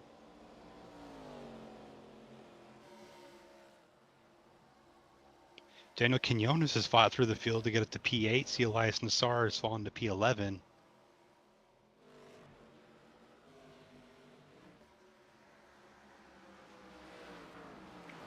So the 25 of Rowdy Hemming fights with the 19. This is going to be in the mid-20s.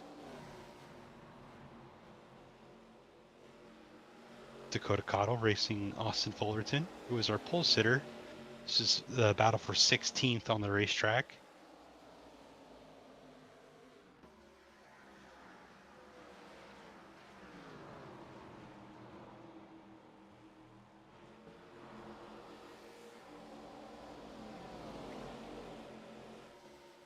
It's going to be one of those races that really tightens up the point standings. Most of the drivers that are in the top 5 have had struggles today.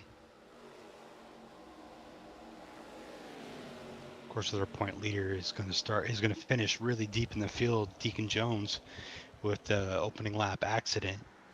Deacon started last and has had nothing but struggles today. Connor Muir, who's second, runs 30th at the moment. Adam Douglas third in points, 30 back from the lead, is running 6th. Justin Osborne is struggling. Aaron Douglas has been in an accident. Nick Fountain is trying to recover, but it doesn't look like Fountain's going to have as strong of a recovery as he thinks. He's running 23rd on the racetrack. Don Jones is in the top 10 and P7 behind Adam Douglas. John Cittadino's been in an accident. Dylan Young rather runs mid-20s. David Walsh is towards the tail end of the lead lap, and that's your top 10 in points. Joshua Lockhart, who's 11th, has been in an accident. And that brings us back to Dakota Cotto, who's 12th in points, running 16th on the racetrack, and Brad Hughes 13th in points, is 5th on the racetrack. So the table was really going to condense here. We're going to get some points coming in, averaging out here in just 8 laps time. It's going to make a big swing of things. As we look at the 92 car who's running all alone, Adam Douglas. Looks like the one at Don Jones is going to have the draft on him, but I don't really know if 8 laps is going to be enough for Don to pull up on him. Everybody in the field should have enough fuel to get to the end of the race. Only ones that are questionable are that 7 of Brad Hughes running 5th and Dylan Touchton running 4th. But I'm pretty sure they're going to be safe. I don't know if we're going to have a late final 3-lap pit stop from them for fuel. I think they're going to be able to make it to the end. A lot of these drivers started deep in the field. Caitlin Mears up 36 spots from where she started as she moves into second place. Bombera is up 14. Dylan Touchton's up 25. Brad Hughes up 19. Don Jones is up 26. Sammy Cobb has actually fought his way into the top 10. Lost that position now to Brandon Walter. Really wish we can get a camera on the battle for 10th. Boom. So this is Brandon Walter, the private label Chevrolet, who's trying to fight off the 77 of Sammy Cobb. Just 5 laps to go. Cobb is using the outside. Fresher tires on the 77 machine. This is going to be a really good run for Sammy Cobb, something he desperately needs and really wants. Driver's 35th in points, only 1 top 10 to his credit so far this season. To this point, everybody but Sean York in our field has led a lap so far this season. Nobody's completed all laps.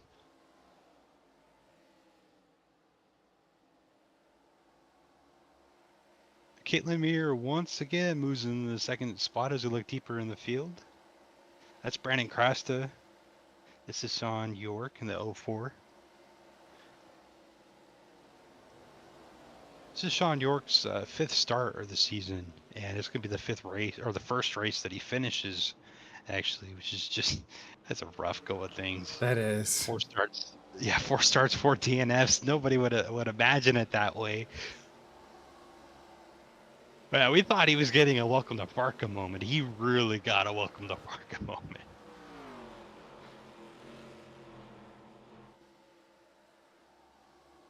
We are just all the way down to the wire. Joshua Lockhart pits. Don't think that's going to be anything alarming. He pitted earlier than anybody, had crash damage.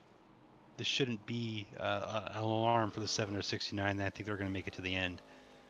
2 laps to go. See, they didn't pull it down pit road, so they should be good. They should be. I think we're going to have And that's a good call for him, because Ford needed a good finish like this. And even still, for Dylan Touchton, there should be an easy top 5, and then even 13th here for Elias Nassar. I would consider that a win for that race team. Yeah, Nassar was 13th before that final pit cycle started, so it looks like that's just going to be about where he ends up as Rob Kreider goes around. Kreider has fresher tires. White flag is out.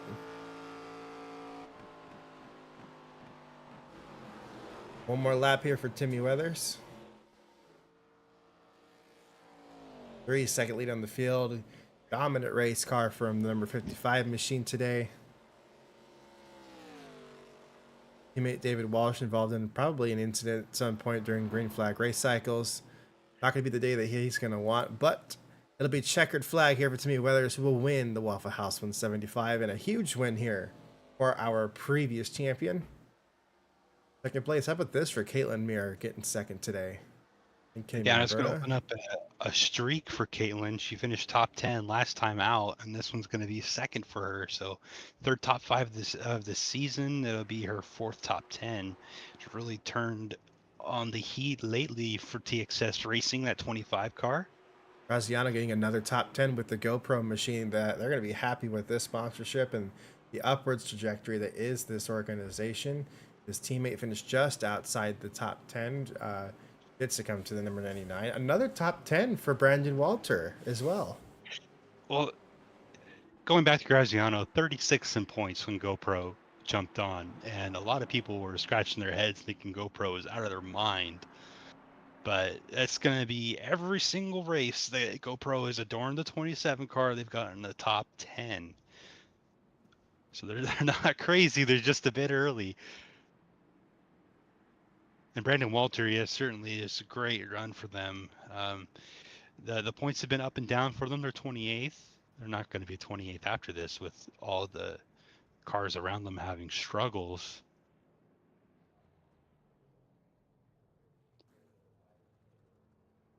It's a big day for the 92 car. I think that we might actually see Adam Douglas is leading the points walking away from Texas. Okay, see what this is gonna be here.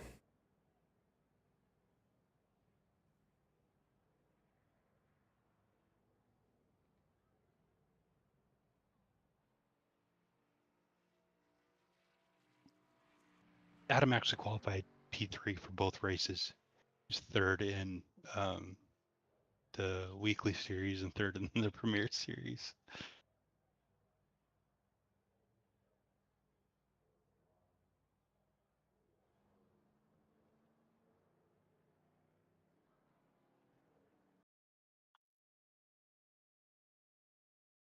I'm just happy that the sim didn't crash for that. Right?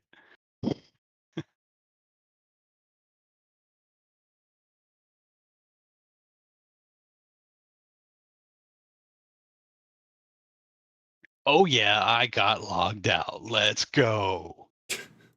That means I'm gonna get logged out. Let's go. Oh, I wasn't? I'm shocked. I did it for you. Oh, thanks. Yeah. The sacrifice. Sacrifice. Sacrifice.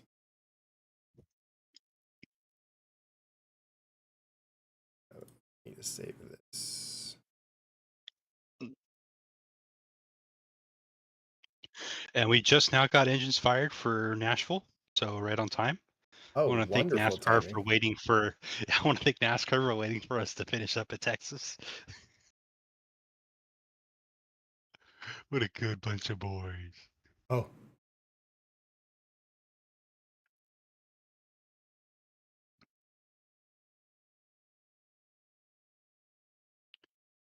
I don't think I led a single lap. I don't think you did either. I was up front. I got bamboozled by the 55. So, oh, I'm gonna lead one. Oh, there goes Timmy Weathers around the outside. 14 lead changes, though. It felt like more. Incredible. Yeah, most of it was Touchton versus Brad and Timmy Weathers. Weathers had 36 laps led heading into this race. He's going to have like 80 or 90.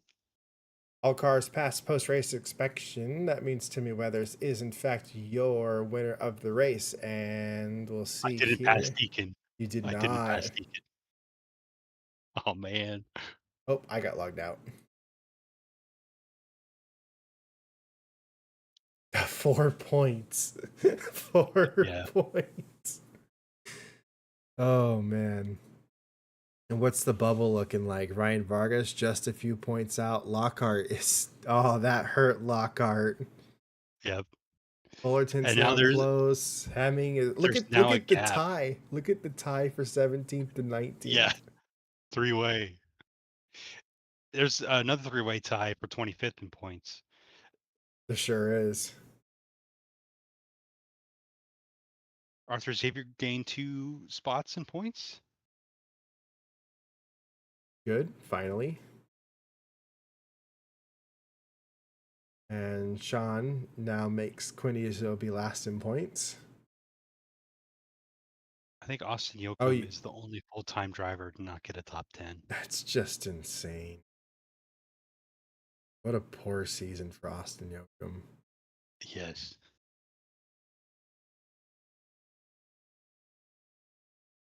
The Brett's going to have to be on the attack now at Kansas. Yeah, Brett has to be Where on the tag. So we have an off week. Oh, do we? We have an off week. We will be back June 12th and June 13th for Kansas. I did give us an off week. Look at that. Kansas will have the truck series, no weekly. Then Watkins Glen will be Premier only before we head into Richmond. Let's see, we have 1, 2, 3, 4, 5 races until we start the chase. We're getting down to the wire, so it's going to be race 17 or race 18 that starts the chase. Race 18 at Indianapolis Motor Speedway on the oval. Okay, so Portland is our cutoff. Portland is the cutoff once again.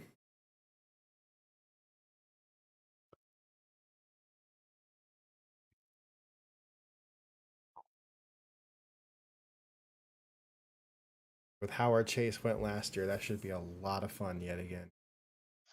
Yeah, it should. We need to get Connor's ass back up to the front, though. How far has he dropped? He's now P3. He's 12 points behind Deacon. Oh, yeah. He'll be fine. Deacon He had not the leading the point lead. points would be insane because Deacon's been on an absolute tear this season.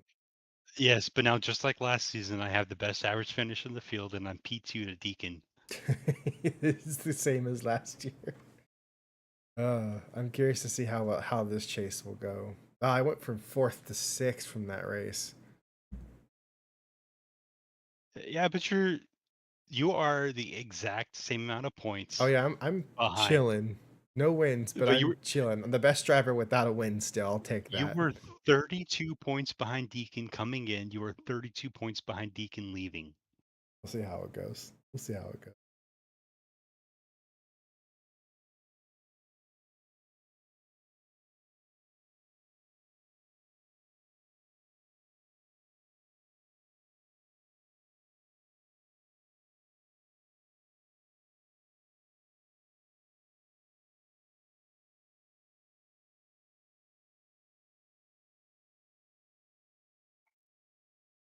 Right, and now I have to go play with sponsors. The factory. Oh, every one of the sponsors ended. Okay, well let's see. Do they want to come back? Only one person wants to come back.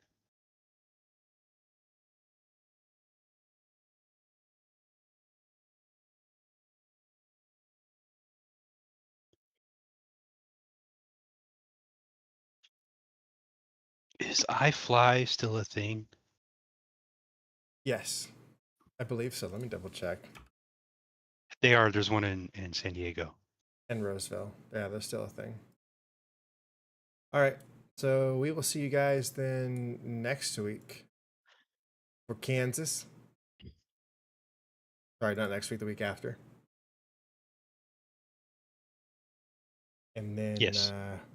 Yeah, after that, it'll be 1 month into the chase. You're having fun with that into July. And we'll see you guys soon for that. Thank you guys. And also, when we go to Kansas, it's going to be a day after the start of the Pro Series. Mhm. The Pro Series is an online race. If you want to race, you can race the Pro Series. We run Friday nights at 9 p.m. Eastern. Whether there are enough people there or not, it's going to run. Hell yeah. All right, so we shall do that. We'll see you guys soon, and thank you guys for watching.